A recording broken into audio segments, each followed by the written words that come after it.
Hello friends, welcome to your favourite channel the studious. मैं अंकित आपका स्वागत करता हूं। आज हम लोग बात करने वाले हैं about the political parties in India के बारे में। इसके पहले हम लोगों ने इलेक्शंस के बारे में, कॉन्स्टिट्यूशन ऑफ इंडिया के बारे में, फंडामेंटल राइट्स एंड प्रिंसिपल्स और डायरेक्टिव प्रिंसिपल्स के बारे में भी बात की है डिटेल में। आई बटन पे लिंक है, जाकर देख लीजिए।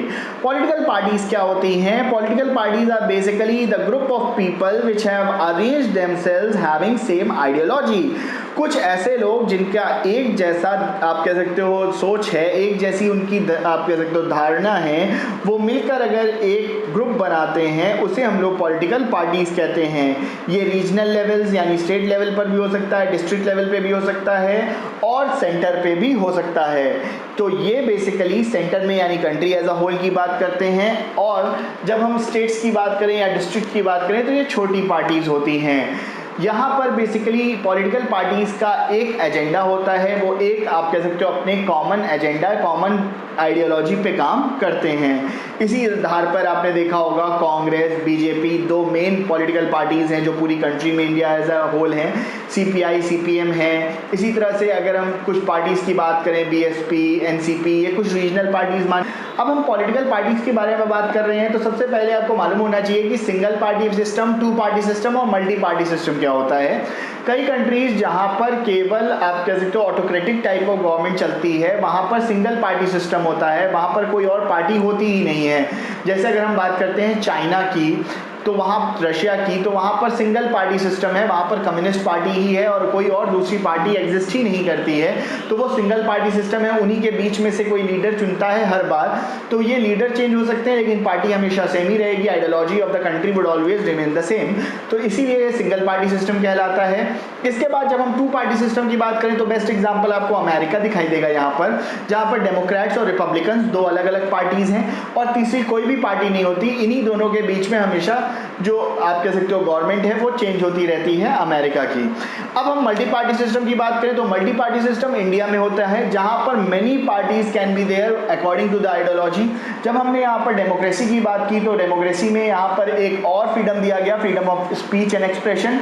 तो उसके अंडर यहाँ पर पॉलिटिकल पार्टीज बनाने की यहाँ पर फ्रीडम है, चाहे नंबर ऑफ पॉलिटिकल पार्टीज कितनी ही बन जाए, कोई रिस्ट्रिक्शन इसमें नहीं है। इसीलिए इसे मल्टी पार्टी सिस्टम भी कहा जाता है।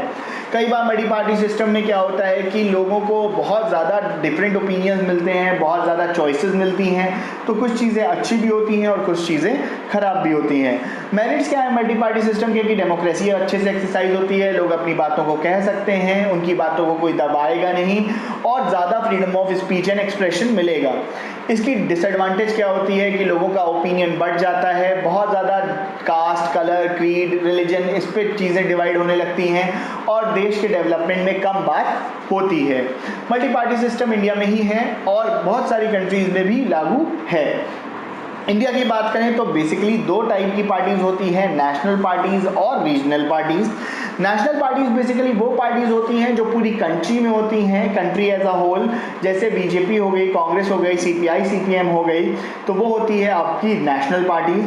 रीजनल पार्टीज बेसिकली वो पार्टीज होती हैं जो बहुत आप कह सकते हो कुछ स्टेट्स में या केवल कुछ सीट्स में ही कन्फाइंड है और इसमें नेशनल इनका प्रेजेंस नहीं है, बहुत ज़्यादा कंट्री एज अ होल में इनकी पहचान नहीं है। जैसे मान लीजिए आरजेडी हो गया, बीएसपी हो गया, ये टाइम टू टाइम चेंज होती रहती है according to the vote share. जितना वोट शेयर होता है वो भी डिसाइड करता है कि कोई भी रीजनल पार्टीज है कि नेशनल पार्टीज हैं। हर पार्टी का अपना एक मैनिफेस्टो होता है, आइडियोलॉजी होती है।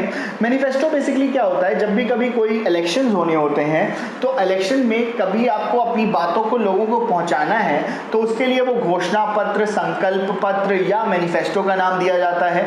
यहाँ पर ये बेसिकली बताते हैं कि ये अगर पार्टी सत्ता में आती है यानी गवर्नमेंट में आती है तो ये क्या क्या चीज़ों को फॉलो करेगी, क्या इम्प्लीमेंटेशन करेगी, तो वही कहलाता है बेसिकली आपका set of rules and regulations जो मैनिफेस्टो है। मैनिफेस्टो एक तरह का प्रॉमिस होता है, ये कोई गारंटी नहीं है, इसीलिए कई बार मैनिफेस्टो पूरी तरह से लागू नहीं हो पाते।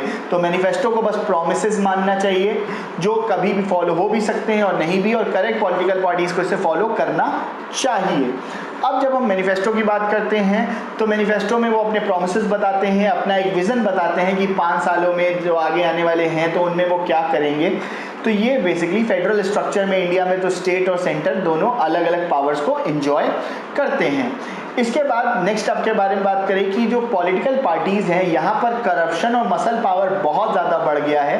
करप्शन और मसल पावर बढ़ने का मतलब क्या है कि आपने देखा होगा due to the use of too much money in the elections, तो यहाँ पर बहुत ज़्यादा करप्ट प्रैक्टिसेस, बहुत ज़्यादा आप कह सकते हो करप्ट पीपल और बहुत ज़्यादा बाहुबली लोग जो बहुत ज़्यादा आप कह सकते हो पैसे से और ताकतवर होते हैं, जो बहुत ज़्यादा लोगों को एक्सप्लॉइट करते हैं, वो लोग भी सत्ता पे काबिज हो रहे हैं और ये लोग लोगों को एक्सप्लॉइट करते हैं, बहुत ज़्यादा परेशान करते हैं और इन्हें बहुत ज़्यादा दिक्कतों का सामना भी करना पड़ता है। तो ये बेसिकली एक डिसएडवांटेज है, एक बहुत बड़ी प्रॉब्लम है कंट्री लाइक इंडिया में। पॉलिटिकल पार्टीज़ में जिस पार्टी को मेजॉरिटी मिलती है इलेक्शन में, जो पार्टी जीतती है वो अपना नेता चुनती है, यानी अपना लीडर चुनती है और इन्हीं में से वो प्राइम मिनिस्टर या चीफ मिनिस्टर बनाते हैं। जैसे इस समय नरेंद्र मोदी आपके प्राइम मिनिस्टर हैं कंट्री के, तो वो बीजेपी से चुन के आए क्योंकि एनडीए नाम का एक कोएलिशन गवर्नमेंट बनी जहाँ पर बहुत सारे ग्रुप ऑफ पार्टीज़ एक साथ ज्वाइन हुए और इन्होंने अपना लीडर नरेंद्र मोदी को चुना, तो ये हमारे प्राइम मिनिस्टर बन गए हैं।